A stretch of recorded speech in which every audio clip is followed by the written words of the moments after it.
ये तो प्रभु इतना मार काहे रही है पुलिस हम लोगों को। उल्टा लटका के तड़ातड़ सटासट तड़ातड़ सटासट इतना मार रही है कि एकदम लाल कर दे रही, करिया हो जा रहा है बाद में। खाली करिए तो हो रहा है, जीवित हो शुक्र मनाओ इस चीज का। तुम हर एक कंट्री को हिंदुस्तान न समझ लो ना। हिंदुस्तान बर्दाश्त करने की सीमा तक बर्दाश्त करता है। मोदी जी हमारे लड़के जैसे फलस्तीन हमास के बारे में कुछ बोलते हैं, उनका समर्थन करते हैं, आपकी पुलिस दबड़ा दबड़ा के मार रही है, पिछाड़ी लाल कर दे रही, डंडा ठोक दे रही है, मुकदमा लिख ले रही है। क्या तरीका है? हम क्यों नहीं बोलते? हम कौमी एकता की मिसाल पेश करना चाहते हैं। हमारे मुसलमान भाई जो मारे जा रहे हैं, काटे जा रहे हैं, उनके समर्थन में बोलने का हमको हक दिया गया है। ठीक है, संविधान के अनुसार हमको हक दिया गया है।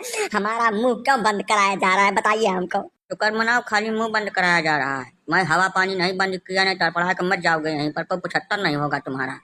सन 48 से लेकर 1999 तक अरब में जो तुम्हारे अब्बा बैठे हैं, इजिप्ट, सीरिया, ईरान, जॉर्डन, चारों लोग मिल के हमला किया रहा इजराइल पे।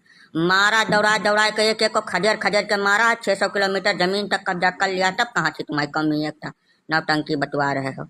जब उंगली कर रहे थे तभी भूल गए थे कि सामने इजराइल है। अभी तो असलियत पता चलेगी कि किसी के घर में बम फोड़ने का क्या नतीजा होता है।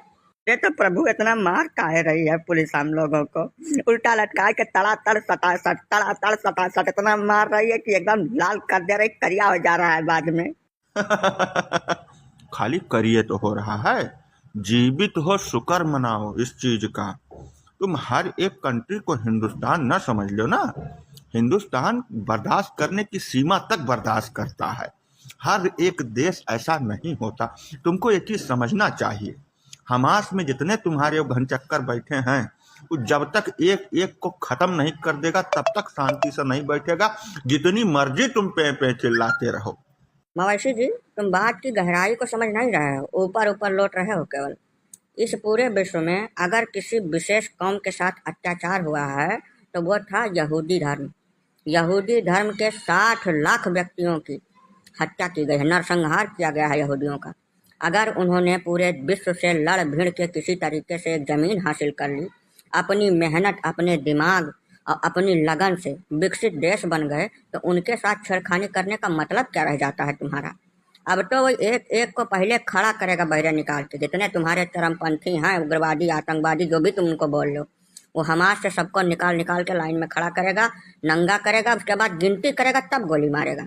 और तुम कितना चिल्ला लो, कुछ बिगाड़ नहीं सकते हो। उसका कारण है ना, पूरे विश्व की जितनी महाशक्तियां हैं भारत के साथ, सब उसके साथ खड़ी हैं, समझो। अगर तुम्हारी कौम अकेले जाके हमास और फलस्तीन का समर्थन कर रही है, यानी कि तुम खुद को भारत से अलग मानते हो। ऐसी परिस्थिति में अभी तो खाली पुलिस मार रही है। अगर तुमने ये नौटंकी बंद नहीं करी तो जनता भी दौड़ा दौड़ा के मारेगी। उसके बाद तुम्हारा क्या होगा तुम खुद नहीं जान पा रहे हो उस चीज को। हाँ मौसी जी, बात एकदम सत्य है। जो पहले जी ने कही है अक्षरशः सत्य बात है। इसलिए जाओ अपने खुदा से दुआ करो, इसके अलावा तुम्हारे बस की कुछ है नहीं। अगर घर के बाहर निकले और प्रोपोगंडा खड़ा करने का प्रयास किया, अरे तो फिर भगवान ही मालिक है, तुम्हारा क्या होगा। अरे तो भैया, फलस्तीन और गाजा के अंदर भी तो महिलाएं, बच्चे, बुजुर्ग सबको मारा जा रहा है। वहाँ की आम जनता के साथ कौन मुरव्वत नहीं की जा रही है, ये गलत नहीं है? अरे गजब का मूर्ख आदमी है। तुम्हारे महिलाएं, बच्चे, बुजुर्ग इंसान हैं, बाकी सबके मूली गाजर हैं। उनको काट रहे थे तो समझ में नहीं आया था कि इसका परिणाम क्या होगा। तुमसे दूसरी बार बता रहे हैं, तिबारा बताते नहीं, हम कुछ कर डालते हैं। दूसरी बार समझा रहे हैं कि शांति पूर्वक बैठो, अपने खुदा से दुआ करो, इसके अलावा तुम कुछ कर नहीं सकते हो, समझो। चले जाओ यहाँ से, समय मत बर्बाद करो हमारा। मवेशी, जाते जाते एक बात और सुनते जाओ। पूरे विश्व में यहूदियों की आबादी 0.2% से भी कम है। उसके बाद भी पूरे विश्व की जितनी अरबपतियों की सूची है उसमें 20% अकेले यहूदी हैं। नोबेल विजेताओं की सूची में 20% अकेले यहूदी हैं। वो जहां हैं अपनी मेहनत, अपनी लगन और अपने बलबूते पर हैं। तुम्हारी कौम ने पूरे विश्व को क्या दिया है? बम फोड़ना, आतंकवाद, इसके अलावा तुमने दिया क्या है पूरे विश्व को? और नौटंकी इतनी बड़ी बड़ी, भाग जाओ यहाँ से, नहीं इतनी मार मारेंगे दौड़ा दौड़ा के, तबीयत सही हो जाएगी तुम्हारी।